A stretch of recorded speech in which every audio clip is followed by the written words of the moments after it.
Hello and welcome to another edition of Discover Mercer County Business. I'm your host, Rod Wilt, and I'm the Executive Director of Penn-Northwest Development Corporation, and we are Mercer County, Pennsylvania's certified economic development organization. Our motto is, Make It in Mercer County, and our role is to create low-cost financing solutions for recruiting, retaining, and growing jobs and business opportunities in every corner of our county. The sole purpose of this program is to showcase people and organizations that are making things happen here. We interview them to find out why they have chosen Mercer County, Pennsylvania as a great place to live, work, and play. We're producing this show in conjunction with Teal College students, faculty, and staff, and we're coming to you from the state-of-the-art TV and radio studios in the James Pettis Communications Center on Teal's campus in Greenville, Pennsylvania. If you would like to connect with our Improvement Movement team to see how you can make it in Mercer County, please visit our website at penn-northwest.com or call us at 724-662-3705. You can also find us on YouTube by searching Penn Northwest Development Corp. Or connect with us on LinkedIn and other social media platforms. We hope you enjoy this edition of Discover Mercer County Business, and today we welcome to our program Jim Landino from JCL Energy. I guarantee you one of the most interesting interviews you're going to see on our program. Jim, thanks for being here, man. Well, you're welcome. I've been looking forward to this since we booked this a couple of weeks ago, and you have so much going on, so we're going to do it in two parts. We're going to talk about JCL Energy, and then we're going to talk about all the Landino development that you have going on in Mercer County. So tell us the JCL Energy story, how you were in the transformer business and brought you to Mercer County. How far back are we going? You go back as far as you want to start. So I got lucky. So I was a machine tool technician, journeyman apprentice on my way to an apprenticeship in machine tool technology, tool and die, and really was coached by a number of people that it's time for me to start looking for a sales job. So, and intriguingly, I was dating a girl whose father loved me more than her, and true story, right? See what I mean? True story. So this is where we're just getting started. He was the graphic designer for Kodak. He was a subcontractor. So he calls me to his office one time, and he's like, "We got to get you a sales job." He says, "Let's do a resume for you. Let's put you out there." So I go out on the street looking for a job, and I connect up with a woman by the name of Barbara Edwards, and she went by BB. And the rest of the story gets there. But BB was a sales recruiter in Rochester, New York. And I had to go meet her, talked to her on the phone. Back then, there was no technology, right? So I'm calling her up on the phone. She's like, I really like you. Why don't you come in? I usually only place salespeople that are professionals, that have been in this in trade. And I go in and meet her. She likes me. She's this. Now age-wise, how old are you now? So I am 23-ish. Okay, 22, 23. Right I'm a kid. Right. Yeah, I got out of school, worked a couple of job shops. Yep. Okay. And then I had to change my clothes, go from wearing my tool and die stuff to this interview. I went with my mom. My mother always took me places like that because it was an excuse to go to Rochester. So anyhow, I meet her. She puts me out. She says, "Listen, this company has already interviewed four or five people." She says they'll interview one more. They probably have already picked their guy. And she wasn't really telling me I wasn't the guy, but it took a lot of pressure off me, if that was her style or not. But she gave me some brochures, and here's a pole mount transformer, here's a substation transformer, here's a pad mount transformer. I'm like, okay, so I have to go home and go through the Encyclopedia Britannica, talk to my dad, try to figure out what the hell a transformer is. Make a long story short, I go into this interview, I'm prepared. And I spent about an hour and a half with these two guys. And I thought it went well. I go back to the shop. The phone rings. My boss comes down gruffly, said, "There's a Barbara Edwards on the phone for you." Kind of gave me a dirty look. She said, "How did it go today, Jim?" And I said, "I thought it went pretty good. I'll be ready the next time." She said, "Well, you're going tomorrow."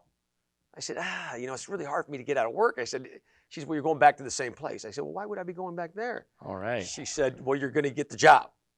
She said, "I don't know what happened today, but they liked you. They're hiring you." So that took me into the transfer business. So this is 1994-ish, right? And really, I went to work for this company. I lived there with these guys for about 9 years in Rochester. Got to know the founder of Sunbelt Transformer at that time. And he had started a company in 81, and we got to be pretty close. And I ended up looking for a new job probably 9.5 years later.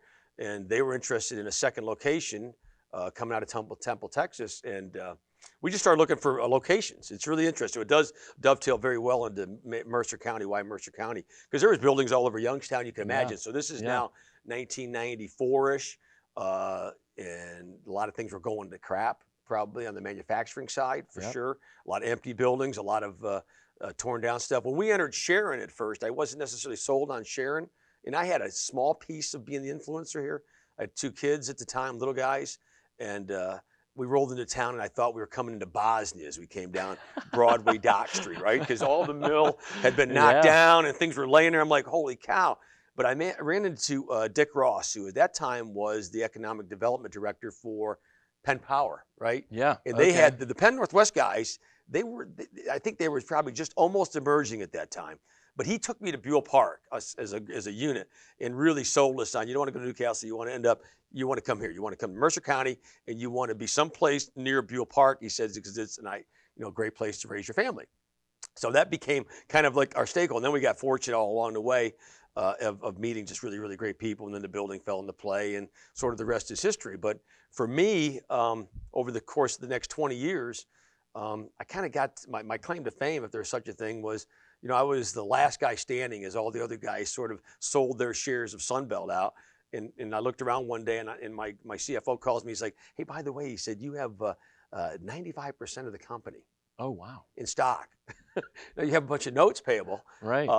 So we were grinding, and we grounded out pretty hard. The company just got worth a lot of money, and it became too valuable. And really, I probably made what I refer to as a fairly significant mistake, not really understanding the equity markets. We sold to an equity firm, blew up my family, which was the company. Yeah. Okay. I was 50 years old, so I got a fresh start all over again at 50, which was really tremendous. So that event happened about 5 years ago.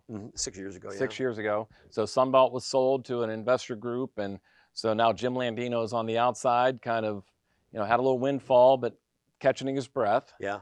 And then since that time, JCL Energy popped up. Yes, so we had no thoughts at that point in time that we would step back into the electrical equipment business, right? I had a 5-year non-compete.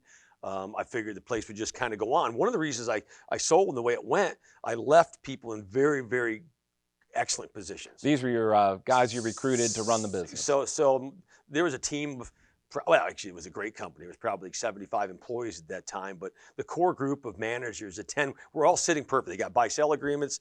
They got stock options. I mean, everybody kind of, it worked really well. And part of the deal really was because the way it played out dynamically, and I've been told I'm likable, right? So my guys all said, listen, if you stay in the room, you're always going to be the guy that everybody wants to come talk to. Right. So you'll almost do us a favor if you leave. And it was really, and it didn't say it that way, but it was absolutely implied to me by the brokers handling the deal. So, and I'm not trying to make excuses for why I sold, because I've had a lot of time to self-reflect on this and watching the company sell. Really, everybody thinks this is all great. I'm sitting in my pickup truck, and you have what they call this capital call, right? And all of a sudden you're going through the closing, and everybody has to agree that you're selling your company, right?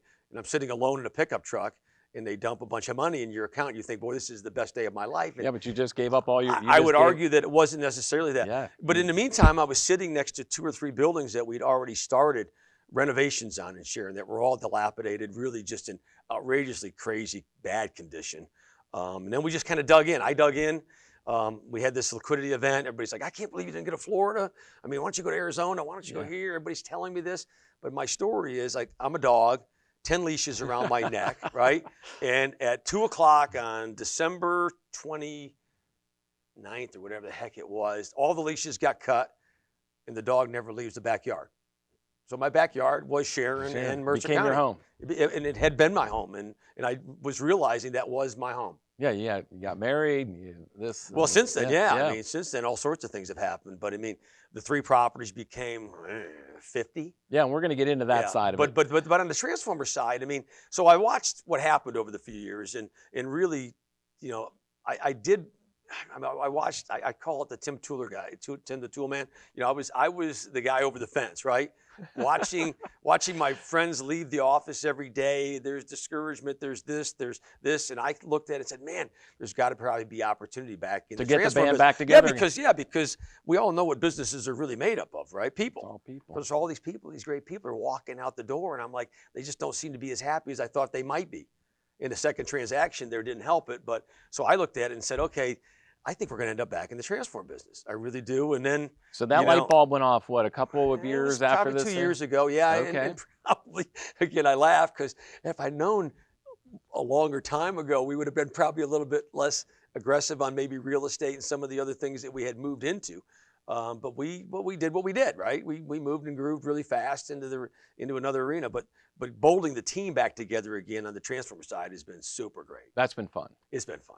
Oh, that's awesome. So where does it sit today? You're up and running. Yeah, so we started January 3rd of 2020. Everybody wants to start a business January of 2020, and then here comes COVID, and we kind of lost about 6 months, which turned out to be in many ways a blessing in disguise because we had the non-compete, and some people would say, you should have been building this thing up, but we really hadn't.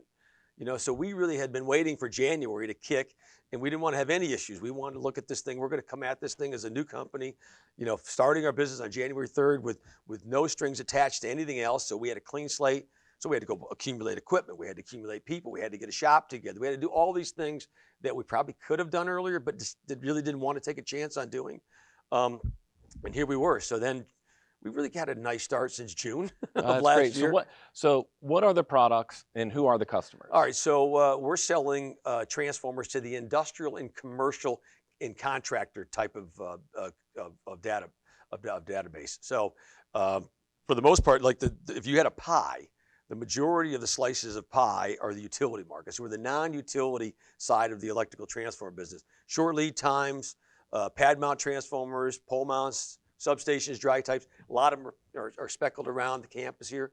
So they're underground services. So it's a commercial. It's a commercial application. Yeah, we're selling contractors, institutions, electrical distributors, other dealers, lots of product. And we moved pretty quick to set up the shop and get the inventory under control. So as you look forward, talk about the number of employees that you think you're going to be at maybe by the end of your first year. And I know you had a delay, but. So we grow fast, right? We aren't known to go slow. So we have at least 12 now, have been just adding more and more. We've bolted on a rental business, in particular right now, an equipment rental business that we like a lot. Just added 2 new players to that. It's probably, we're 12 on our way to 30 employees probably, and fairly quick. Oh, that's great. So sales are moving decent, never fast enough, but we've been very, very fortunate. So some really great customers have shown up. A lot of friends have shown up that I've known for 30 years. It's been really, I'm honored by every time somebody comes to work with us or somebody buys something from us that we know. I feel like, it's a gift, right? How lucky are you that your friends love you that much that they're coming back to hang out with you again? So we have a few minutes left in this segment. You're buying a lot of used transformers and reconditioning them, right? And then sending them back out on the market on a national basis. Is the business regional? Is it across the country at this point? So we've been mostly structured probably within a 500-mile radius of here, though we've shipped to Texas and Florida. We're buying used equipment, surplus. We also have new equipment as well that's private labeled. So we've already got our stuff out there with our name. We're trying to really brand ourselves as JCL Energy.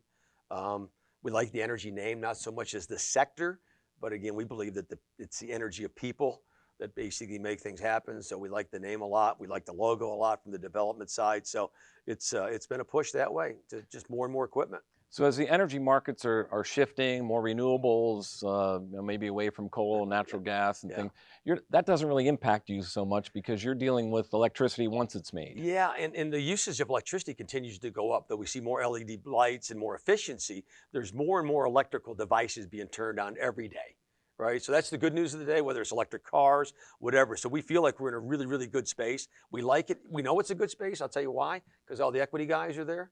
So you know that they wouldn't be playing around if they didn't see a lot of opportunity. So we think we can grow the business fairly quick, and we're moving at that pace. Do you have a target in mind? Like maybe, I know 2021 is maybe shot because, and I know it's still early, but do you have some benchmarks out there in terms of we'd sales? like to, I talk very boldly. I'd like to see us be a $25, $30 million sales company in about 3 years, 3 to 4 years. So quick. Yeah. So it's going to require all boots on the ground, which we like, and just showing up with a lot of a lot of pumping the step every day. Well, if your enthusiasm has anything to do with it, Jim, you're going to make it. So with that, we're going to take a quick break, and we're going to come back and talk to Jim about some of his development stuff that he's been doing while he's been ramping up the transformer business. So we'll be right back on this edition of Discover Mercer County Business. Looking to expand and grow? Then Mercer County, Pennsylvania is the right place for you. Whether your company is involved in manufacturing, technology, logistics, health, or business services, shale gas exploration, or retail, we can help. Mercer County, Pennsylvania offers low-cost land, valuable infrastructure, a quality labor force, and the right financial tools to make your corporate expansion an affordable reality.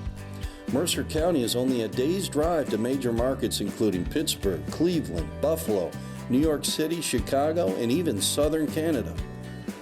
Companies like GE Transportation, Joy Cone Company choose to make it in Mercer County, and Penn-Northwest wants to show you how your company can also make it in Mercer County too. Our team of experts will help you expand and save dollars. How does Penn-Northwest do it?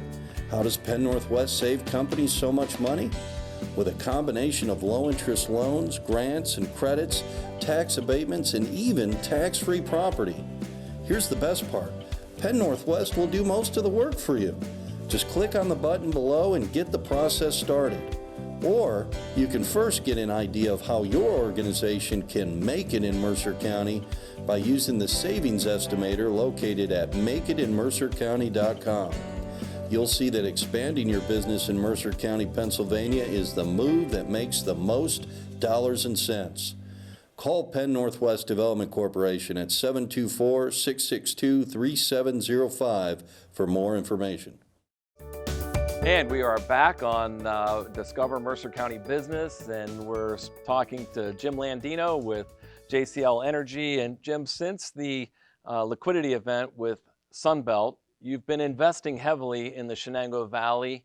What are you doing, and why are you doing it? That's a great question. My mother asked me that all the time.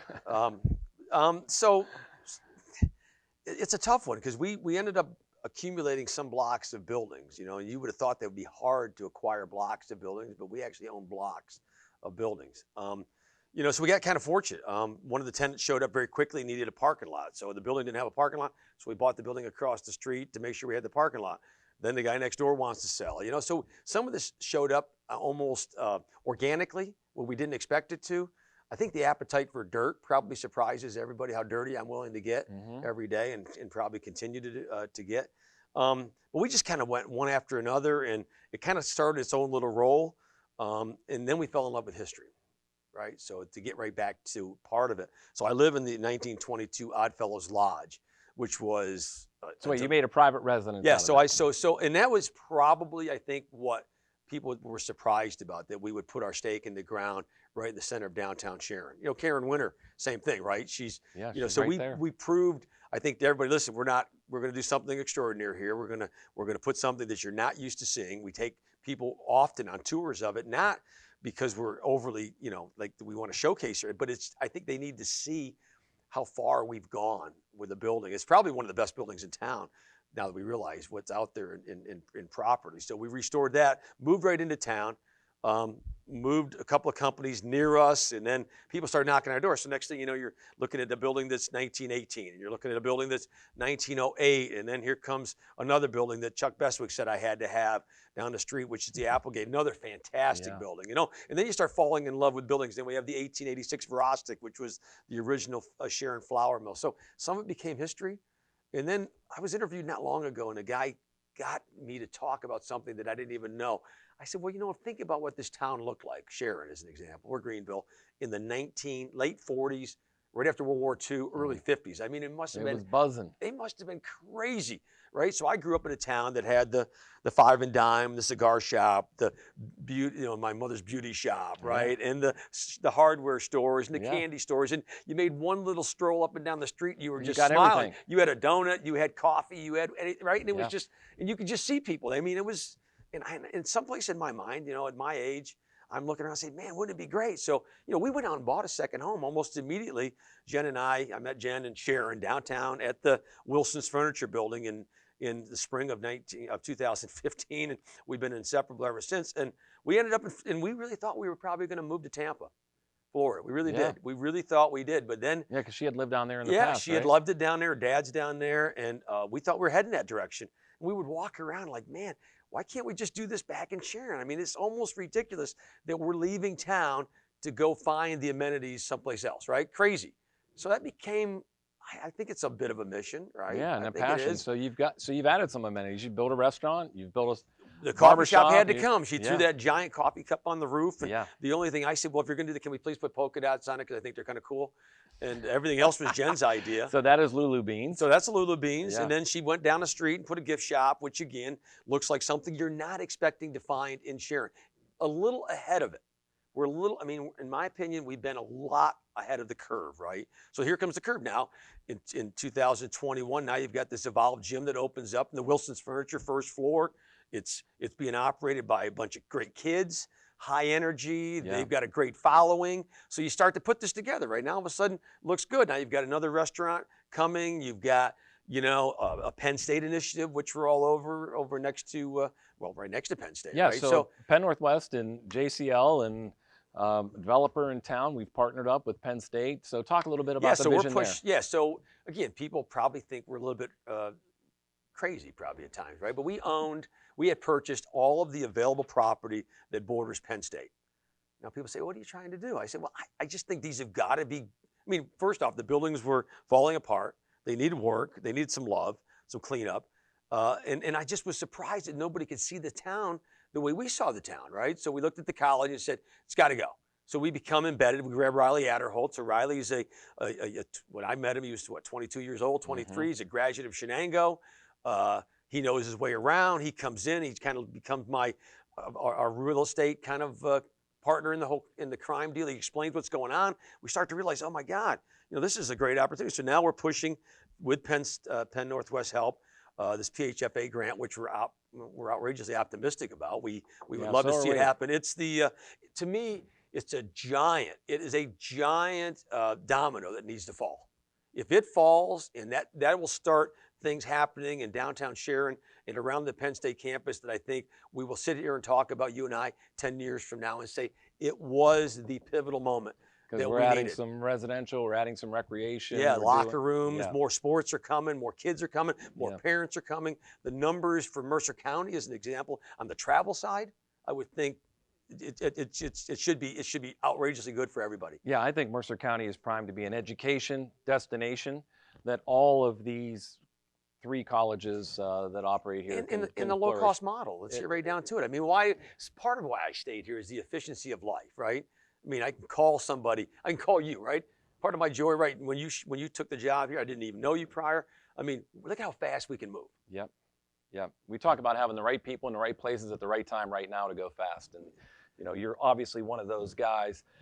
When you talk about though Mercer County, what do you see some of our challenges being right now? But I think we're overcoming a lot of them, but it's slow and a lot of it's under the water. But you've been slugging it out here now for We've been slugging it out. I mean, there's some things that nobody probably wants to talk about, and I don't know if I should be the guy to bring it up. But at some point in time, you've got to talk about probably the schools coming together as a team, and what's going to be in the best interest of the county as a whole. Mm-hmm. Trying to bolt some pieces together. We see it all the time. We're fighting a little bit for taxes and all this stuff. We get a lot of help, which we appreciate, but I think we got to pay attention to that. I think the municipalities are doing about as good a job as they can do to manage costs, but we have to get residents, right? So, I've heard this said by other people, it doesn't matter where you work, it's really where you sleep that matters, right? We need to keep promoting ourselves as a really great place to lay your head down at night.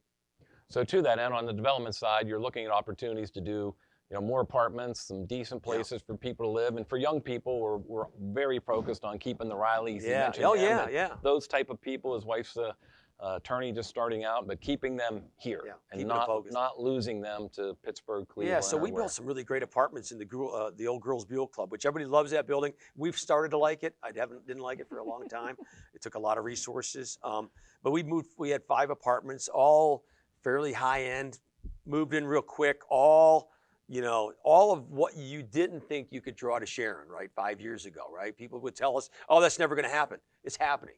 So now we've got 8 more apartments we're building on the on the hill above the Buell Club, the old Forker Apartments, 1937 building. Wow. Super cool. We've got the rest of the space above the Wilson's Furniture, above the gym. Would make outrageously great apartments. In any other town, no brainer. Yep. In our town, we have to make it a no brainer. Gotcha. And can't not talk about Jen's passion now. She's Yeah, got the yeah. Armory building, and Yeah. I mean, so unique. Yeah. I mean, tell us what's going on. So Jen loves that building, and it's across the street from where we live. You know, Yeah. and she said to me one time, and she said it to me 100 times since, we'll never get this building back if we don't do the right thing with this building. And it was the Girls Buell Club, so you know, when we were tearing it apart, you know, you found everything, right? And the problem is you had to tear everything apart. But when you were in there, we found the keys to the sewing room, into this room, so into awesome. that room, and we found gems that, you know, some people would probably just chuck it, but we kept it. So I have the box that has all the keys to all the different doors that were in the room, all the hooks. And she went through a cancer bout a couple years ago, fought it off, and she's been healthy since. But she's really taken on this wellness piece, you know, this internal, you know, it's Almost like a holistic yeah, health. it's very much a holistic piece, you know. Where so there's some massage therapists that are moving in soon in the lower level. She's got the drawings done for what would have been the gymnasium piece. For it to have everything, she thinks she's got to have a koi pond in there because the fish create this ambiance. And I just sit there and I'm like, okay, I think this is all great. She's got a plan, and she's putting it together with some really, really great people. She's in some training right now, and that's what's coming. So there's the Airy 49 Wellness Center is being created right now in downtown Sharon, which again, I think I call it vogue. I don't know if it's the right word, but it's absolutely in season. I think people have realized that, you know, traditional medicine, you know, I mean, I just got my second vaccine. Listen, we're not going to get away from that, but I think the idea of caring for your body and listening to it talk to you is where she is. So here we come. And off we go into something that, again, 5 years ago, you might have seen it in Tampa all over the place, but now it's in Sharon, Pennsylvania. And I think that's part of what the long-term plan looks like. But Jim, I think sometimes you got to come from the outside. For me, I had to leave for 10, 12 years and come back, and you kind of bring this vision and excitement because I know you just get in that rut, and sometimes you got to get out of the rut to jump back into the rut and keep plowing forward. Yeah. But it's a challenge. I think you're onto it. I think I traveled enough when I was doing the Sunbelt gig that I saw what I liked when I was around towns, you know, and what bolted them together and what kind of made them special. But I think you're right. I think keeping yourself fresh and energized. People are surprised what I'll do for like Sunday afternoon for 4 hours. I cleaned weeds and we don't even own the property yet. It's next to Penn State. We've got a really nice situation going there again, all part of it. But I'm cleaning a building we don't even own. I'm out on the outside because I just got so to the point. Just didn't want to look at it anymore. Yeah, but then I took some pictures of it and I looked at it and I'm like, this, and it breathes fresh life. I think this is part of, you know, people ask, well, why do you do this? You know, I like reconditioning electrical equipment, but I really like taking something that has really great bones and then show it, you know, I guess reconditioning is the word, right? Reinvigorating, remanufacturing, whatever it is. I mean, any of those words, right, is kind of what the driver is. But you're also involved in the community on nonprofit boards and things like that. Where do you see Mercer County 5-10 years from now? Do you think we can pull it off? Yeah, I think we can pull it off. I really do. I think people don't understand the caliber and the quality of the people that are here, right? So when you talk about the bones, right, I think we had some people that had gone through some really tough times in the 80s. They watched things fall apart. But I think the new energy, you know, the Monicas that are here and the people that have seen, and they're buying into it. They're like, man, there's an energy here, and we hear it all the time. We hear it from Warren, Ohio. We hear it from Youngstown. There's an energy in Sharon that we feel as soon as we show up here. You know, there's things that are happening. And then, you know, the bolt togethers of people, the resources are there. I mean, unemployment, what is it in Mercer County before COVID? Was it under 5%? It was. Jobs aren't a problem, right? No, we got more. Attitudes, we have more jobs than people right now. Yeah, so attitudes, right? So I feel like every time we recondition an attitude, right, that's an opportunity for us. And I think that's happening all the time. You can see it, you can feel it. Well, I think the biggest thing that we need to put out there too is we have a lot of energy, we have a lot of ideas, we have projects coming. But it's a low cost of entry. I mean, it really is. When you just get in your car and go anywhere, you see what other people are paying for the same quality of life we have. And then once you get connected, so we didn't understand, like you've taught us, you are teaching us, the funding part of it, right? So, you get this bolted together. So, if Sharon gets, X amount of dollars and they start to use it as seed financing so that a bank can then come in. So stabilizing properties and curing, we've learned that term, right? So we have things that need to get stabilized. If people really understand that and then go and get the help we get from Longevity and Michelle Brooks and these guys, I mean, I'm honored every time my phone rings and it's somebody like that saying to me, hey, Mark Longevity calls, hey, I think there's a grant you should chase after. It'll work great for Penn State, and Sharon's an underserved market, so go after this, would you please? I mean, they're steering us. And they're a right? catalyst for other programs. Yeah, and then you get the banks that show up, the new Mars Bank guys, the Mercer County State Bank. There's just some great people that are standing on the sidelines, really ready to jump in and go. Well, we got to do this a year from now and look back and see how much progress we made. Yeah, and this should be a good year. Great year. I cannot thank you enough for the energy and passion you bring for Mercer County. You make our job on economic development so much easier when you have people that are engaged and willing to invest their time and their treasure and their enthusiasm and bring this vision and not just bring the vision, but bring the reality behind it. Can't thank you enough, Jim. We thank you, our viewers, for watching this edition of Discover Mercer County Business. Want to thank our guest again, Jim Landino from JCL Energy, for making it in Mercer County. We produce this show in the state-of-the-art TV and radio studios in the James Pettis Communications Center on T.O. College's campus in Greenville. We want to thank the students, faculty, and staff who have helped bring this show to life. And if you have an idea or a suggestion for a future edition of Discover Mercer County Business, please connect with our Improvement Movement team on our website at penn-northwest.com or give us a call at 724-662-3705. And remember, you can also find out more about Penn-Northwest Development Corporation by searching for us on YouTube or connecting with us on LinkedIn and other social media platforms. We hope you enjoyed this edition of Discover Mercer County Business, and we'll see you again next time.